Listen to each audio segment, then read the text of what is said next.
What happens when we die? It's perhaps the most important question we can ask. It affects every decision we make or don't make on a subconscious level. Some believe that death is the end of the road, while others believe that we go to an eternal paradise or an endless realm of torture depending on our actions.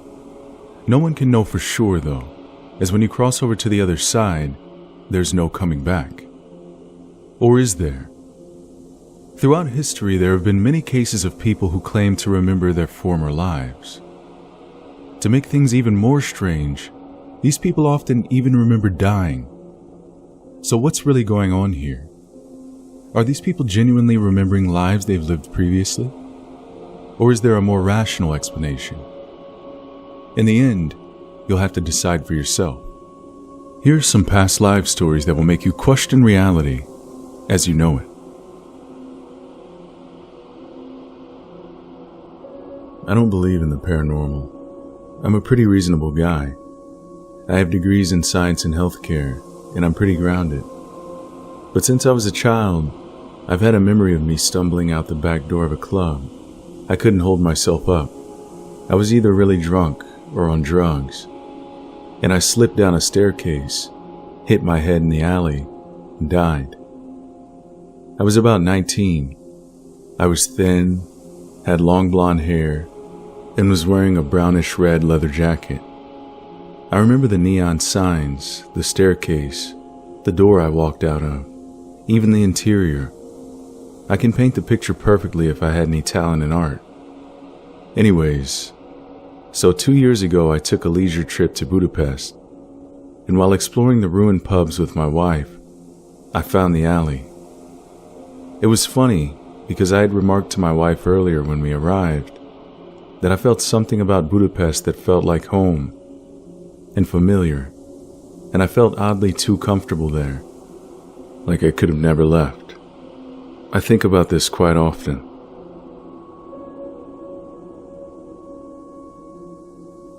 I had a brother pass away from brain cancer.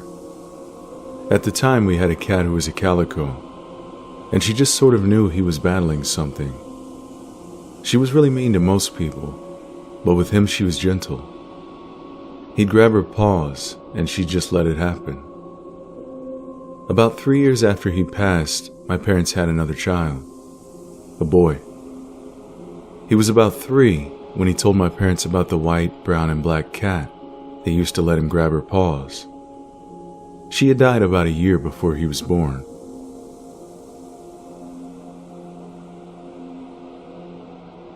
My middle son used to talk about having a different mom before me. He'd say she was blonde and looked nice, but wasn't nice. He'd bring it up randomly, and only ever got a bit emotional when he'd tell me that when he was with her, he never got to grow up. He said he chose me to be his mom this time because I'd let him grow up and get old. When he would say the last part, it was as if he was looking for reassurance. He'd ask me like, "Right, Mom? I can grow up this time?" It really messed me up sometimes.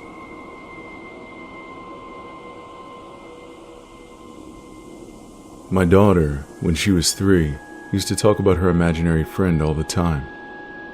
She said he was big and fun, and spent a lot of time playing with her. One day I was scanning old photos, and had a photo of my father on my desk, and she said, "Hey, how did you get a photo of my friend?" I instantly got shivers down my spine. My father died in the house 15 years previously, and she played in a room that used to be his office. I cautiously asked her to tell me more about her friend, and without hesitating, she told me he talked funny.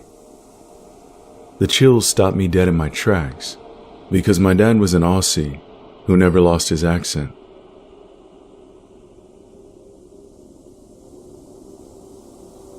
When my younger sister was 3, she started talking to my mom about when I was a big girl and you were a little girl. She said that she had went to my parents' wedding. She described her old self physically, and my mom says that it sounded like her grandmother Grace. She also talked about the green house that she used to live in at the end of a dirt road, and the fact that her mother, my mom's great-grandmother Matilda, died from a snake bite while they lived there. She described the snake as pretty, and with the full description, my mom thinks she was describing a copperhead. Now, we lived in northern Nebraska, where there are no copperheads, and Matilda had died in southeast Oklahoma, Copperhead region. My sister said she killed the snake with a hoe. These discussions always took place at bedtime. One day, we were putting in the garden, and my dad was sitting down and sharpening the hoe with a file, and my sister told him he was doing it wrong. He told her to show him how to do it. She put her hands on his and placed them in the correct position, and later he said that she was right. He was doing it wrong. For those of you interested in the timelines, this would be in 1980. My mother's grandmother Grace died in 1968, and her great-grandmother Matilda died in 1902. Also, we don't know if a snake bite was the cause of death for her great-grandmother Matilda. I was 15 at the time these little nightly discussions were going on, so I remember them fairly well. She probably told these things on and off for about 6 months. And then by the time she turned 4, she'd say, "I'm tired of talking about it."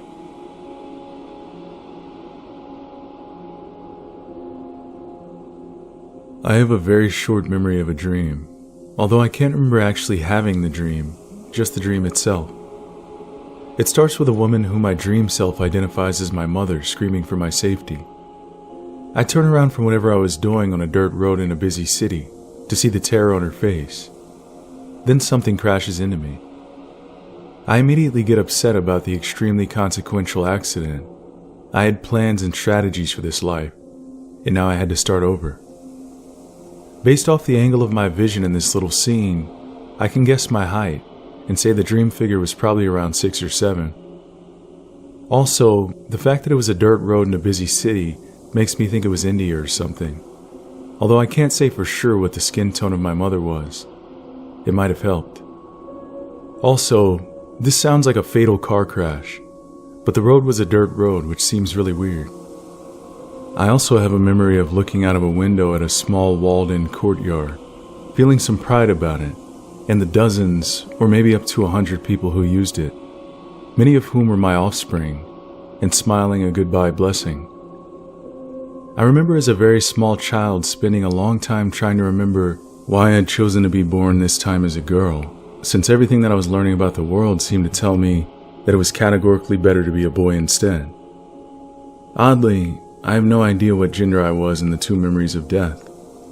I also remember thinking it was kind of unfair to compare me with some of the other elementary school kids, because I could just remember things, while they were learning them for the first time. I also remember trying to ask my mother about these memories, but being careful just in case she didn't believe in life before birth. She didn't, so I couldn't ask anything more detailed.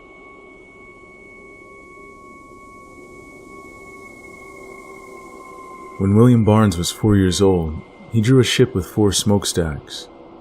He showed the drawing to his parents and told them, "This is my ship, but she died." Soon he started insisting that his family call him Tommy instead of William, and he wouldn't stop talking about 2 brothers and other family members. None of what he was saying made any sense to his parents, and the situation escalated when William started having non-stop nightmares about a huge ship, freezing water, and steel slabs falling on top of him. The nightmares continued, and it was only at age 25 that William sought help. He underwent hypnosis, and during the session he could hear himself arguing about the ship's design. As soon as he awoke from the hypnotic trance, he told the counselor, "My name is Tommy Andrews." Soon, the fragmented pieces of William's nightmares started forming a complete picture. He became increasingly convinced that he was the reincarnation of Titanic designer Thomas Andrews. William Barnes was born on the date the Titanic sank, and during hypnotic age regression sessions later in his life, he spoke with a heavy Irish accent while detailing the sinking of the ship and how he died on the deck. William now has his own website on which he details his experiences and presents proof of his claim to reincarnation fame.